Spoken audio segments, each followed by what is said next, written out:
જય માતાજી।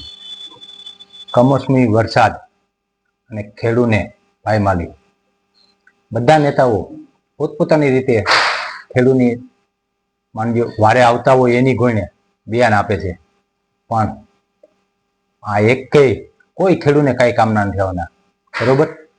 અને ખાલી ખેડૂત જ કરે છે, પરંતુ તમને શું ખબર છે કે ખાલી ખેડૂતને જ નુકસાન થયું છે? 50% એવા ખેડૂત છે જે ભાગીદારીમાં ખેતી કરે છે, જે 50%માં કરતા હોય કે 33%માં કરતા હોય, તે લોકોને નુકસાન થયું તેનું કોઈ નામ નથી લેતું, બરોબર। મેં ખુદ 25 થી 30 વર્ષ 50% 33%માં ખેતી કરેલી છે। ગમે એટલા વીમા મળે, ગમે એટલી સહાય મળે, પણ અમારી જેવા ભાગમાં ખેતી કરતા લોકોને આજ સુધી 1 રૂપિયાની સહાય મળી નથી, બરોબર। તેથી કોઈ પણ રાજનેતા હોય, કોઈ પણ પાર્ટી હોય, તે ખાલી ખેડૂ કરશે અને ખેડૂને સહાય આપશે, પણ હજી લગી આ ભાગ્યામાં જે ખેતી કરે છે, ભાગમાં રાખીને જે જમીન વાવે છે, તે શું ખેડૂત નથી? તમારી નજરે તો તે સામાન્ય મજૂર જ છે, બરોબર। પણ સાચા ખેડૂતો જો ભાઈ આ 50% અને 33%માં જે ભાગમાં જમીન વાવે છે, મહેનત એની છે, અને 50%માં જે ખેતી કરતા હોય એ 50% ખર્ચમાં પણ ભાગ દે છે। તેથી રાજનેતાઓને ખાસ સૂચના કે ભાઈ આ 50% વાળા, આ 33% વાળા, આવા નાના ખેડૂને એનું જરાક વિચારો। હવે આપણે માની લ્યો ને, ભાજપ, કોંગ્રેસ અને આમ આદમી ત્રણેય પાર્ટીના આગેવાનોનું અમુક ઓડિયો ક્લિપ મેક્યું, પણ આપણે મૂળે જ પહેલા આપણે જગદીશભાઈ મહેતાથી કરી લઈ કે તે શું કહે છે, બરોબર?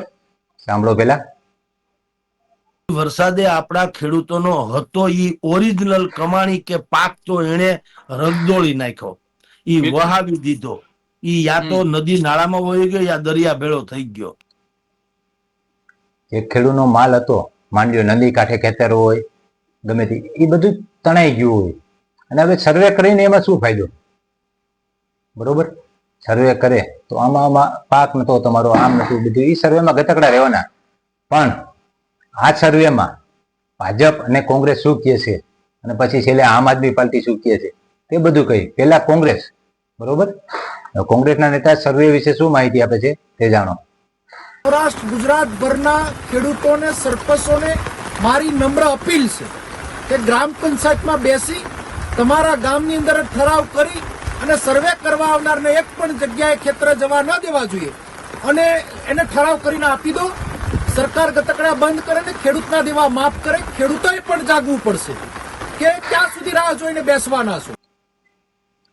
કોઈ વીમા કંપની જે પાદરે બેસીને આવી રીતે સર્વે કરીને વીમાના પૈસા માફ નહીં કરે, કે વીમાનો જે પ્રીમિયમ પાકવાનું હોય એ પાકે નહીં। આ એક રાજનીતિ છે, બરોબર? આ કોંગ્રેસનો પક્ષ હતો, હવે આપણે ભાજપનો પક્ષ। ગુજરાતની આદરણીય ભૂપેન્દ્રભાઈ પટેલના નેતૃત્વવાળી સરકાર ખેડૂતો માટે સતત ચિંતાશીલ હોય છે, અને ખેડૂતના જે પ્રશ્નો છે એને હલ કરવા માટે સતત પ્રયત્નશીલ રહી છે। ગુજરાત રાજ્યના કૃષિમંત્રી શ્રી જીતુભાઈ વાઘાણીએ જે પ્રમાણે જાહેરાત કરી એ પ્રમાણે ખેડૂતો પોતાના વિસ્તારની અંદર જે પણ એમને માવઠાથી નુકસાન થયું છે એ નુકસાન માટે એપ્લિકેશનની અંદર સર્વે કરી, જાતે સર્વે કરી, ડ્રોપ પ્રિન્ટ કરીને ફોટોગ્રાફ સાથે મોકલી આપે, અને એ પછી ધ્યાને લઈને એની સહાય ચૂકવવામાં આવશે।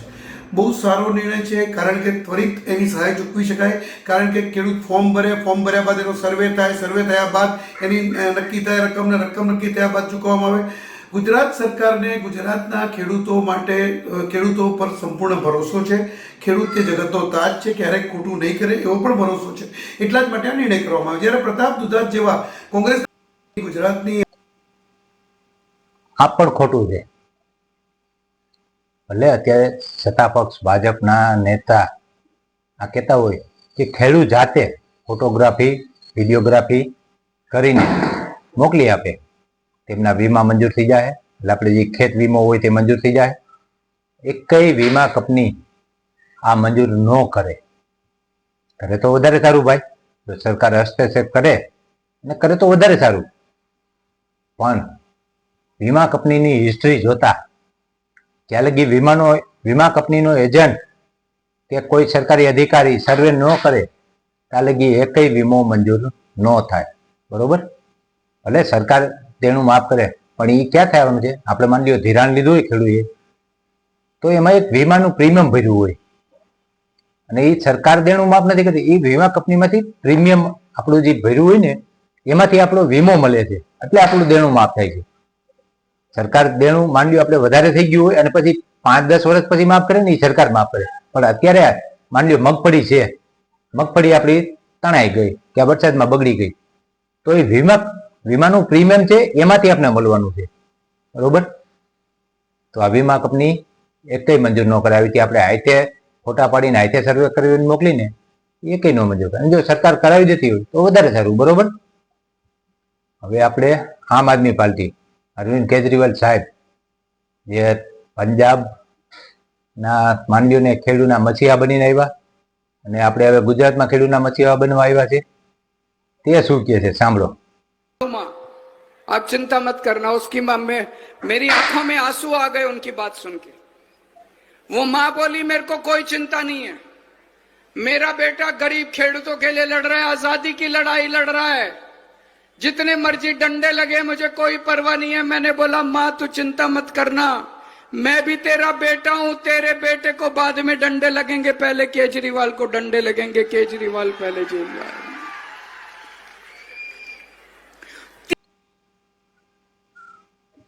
કોઈ ખેડૂત ગમે તે આંદોલન કરે, ગેરંટીથી કહું છું કે તમારા તાલુકા લેવલે જિલ્લા લેવલના કોઈ નેતા માર ખાવા નથી આવવાના.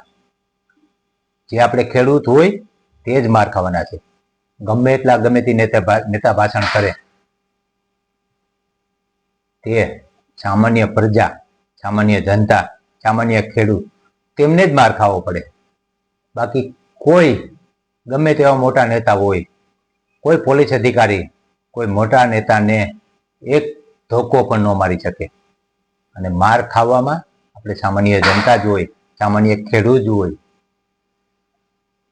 બરોબર, આ ખાસ આપણે ખેડૂતના હિતેશી નેતા હો, ગમે તે પક્ષના હોય, બધાને કહેવાનું છે કે ક્યાં તમને આંદોલનમાં પોલીસે ધોકો માર્યો. મોટા મોટા નેતાને કોઈ પોલીસ આંગળી ન વધાવે, કારણ કે એમને નોકરીનો સવાલ છે. માર ખાવામાં સામાન્ય જનતા જ હોય. તેથી સામાન્ય જનતા, ખેડૂત, આ ત્રણેય પાર્ટીનો પક્ષ રજૂ કર્યો. મેં એકય પાર્ટી કોર્ટ તાણ્યું નથી. બરોબર, હું પર્સનલી ગમે તે પક્ષ કરે હોય, પણ અત્યારે આ ખેડૂતના મુદ્દા માટે મેં એકય પક્ષ માટે નથી કર્યું. ત્રણેય પક્ષના બયાન બતાવ્યા. ત્રણેય પક્ષ ખેડૂત માટે ખોટા બયાન છે. આગળ તમારે વિચારવાનું ખેડૂત મિત્રો. હું પણ ખેડૂત, જમીન નથી પણ 30 વર્ષ મેં ખેતી કરી છે. એટલે હું પણ ખેડૂતનો દીકરો છું. મારા બાપે 50 વર્ષ ખેતી કરી છે. બરોબર, પણ અમે 50%, 33%માં ખેતી કરી છે. તેથી અમે પણ ખેડૂતના દીકરા છીએ. સંજોગ વસાત અત્યારે બહાર હોય, ખેતી ન કરતા હોય, તેથી અમે ખેતી નથી ભૂલી ગયા. અને ખેતીમાં કોણ સહાય આપે છે અને કોણ નેતા આવીને ને ખેતીમાં સહાય પૂરી પાડે છે એ બધી મને ખબર છે. બરોબર, તેથી જાગજો અને ખોટી બયાનબાજી નેતા કરતા હોય તેનાથી સાવધાન રહેજો. જય માતાજી.